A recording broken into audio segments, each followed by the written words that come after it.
Hi hello എന്നത്തെ പോലെ ഇന്നും നമ്മൾ നമ്മുടെ സ്ഥിരം കലാപരിപാടിയിലേക്ക് ഇറങ്ങിയിരിക്കുകയാണ് കേട്ടോ. അപ്പോൾ ഇന്ന് നമ്മൾ ഉണ്ടാക്കുന്നത് ചുരങ്ങ ഉപ്പേരിയും അതുപോലെ ഉണക്കമത്തിയും കായയും അതുപോലെ മാങ്ങയും വെച്ചിട്ടുള്ള കറിയാണ് കേട്ടോ.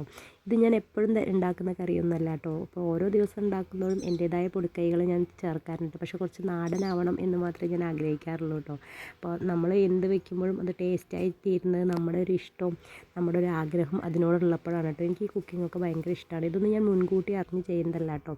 അപ്പോൾ ഇതൊക്കെ നമ്മൾ ഓരോരുത്തർ ചെയ്യുന്നത് കണ്ടും കേട്ടും ഒക്കെ ചെയ്യുന്ന ഓരോ പൊടിക്കൈകളൊക്കെ ചേർത്ത് ചെയ്യുന്നതാണ് കേട്ടോ. നല്ല ടേസ്റ്റുള്ള നല്ല കറിയായിരുന്നു കേട്ടോ. നല്ല ടേസ്റ്റായിരുന്നു. ഞാൻ ആദ്യമായിട്ടാണ് ഇങ്ങനെ ഒന്ന് ട്രൈ ചെയ്യുന്നത്. രാവിലെ എനിക്ക് അടുക്കളയിൽ കയറി കഴിഞ്ഞാൽ പെട്ടെന്ന് പണി തീരണം കേട്ടോ. അപ്പോൾ ഒരു പണി മാത്രമല്ല ഞാൻ ചെയ്യുമ്പോൾ ഓരോന്നും ഓരോ സൈഡിൽ കൂടെ ഇങ്ങനെ ചെയ്തുകൊണ്ടേ ഇരിക്കും കേട്ടോ. അതുകൊണ്ട് 1-1.5-2 മണിക്കൂറിൻ്റെ ഉള്ളിൽ നമ്മുടെ അടുക്കളയിൽ പണിയൊക്കെ തീരും കേട്ടോ. അപ്പോൾ അപ്പോഴ്സിൽ കഴിക്കാനൊക്കെ കൊടുത്ത് ലഞ്ച് ബോക്സൊക്കെ റെഡിയാക്കുക കേട്ടോ. അപ്പോൾ കണ്ണിമാങ്ങയും നമ്മുടെ ചുരങ്ങ ഉപ്പേരിയാണ് കേട്ടോ കൊടുത്തിട്ട്. കറി അവൻ അങ്ങനെ കഴിക്കില്ല. വീട്ടിലൊക്കെ ആണെങ്കിൽ കഴിക്കുക, സ്കൂളിൽ കൊണ്ടുപോയാൽ കഴിക്കില്ല കേട്ടോ. പിന്നെ മീൻ ചേർത്തതല്ല, അതുകൊണ്ട് ഞാൻ കൊടുത്തു വിട്ടിട്ടില്ല.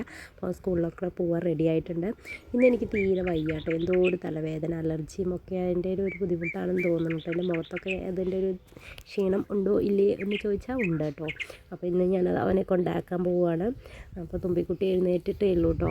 അപ്പോൾ എഴുന്നേറ്റാണ് പുറത്തിരിക്കുന്നുണ്ട്. അപ്പോൾ അപ്പൂസ് നല്ല കോപ്രായൊക്കെ കാണിച്ച് ഇങ്ങനെ കയറി പോവുകയാണ് കേട്ടോ. നോമ്പൊക്കെ ആയതുകൊണ്ട് കടയിൽ തിരക്കൊന്നും അധികമില്ല കേട്ടോ. അല്ലെങ്കിൽ ഈ സമയത്ത് കടയിൽ നല്ല തിരക്കും ആളുകളും ആയിരിക്കും കേട്ടോ. അതുകൊണ്ടോ കട ശൂന്യമായി കിടക്കണം. അപ്പൂസ് അങ്ങനെ സ്കൂളിലോട്ട് പോയി.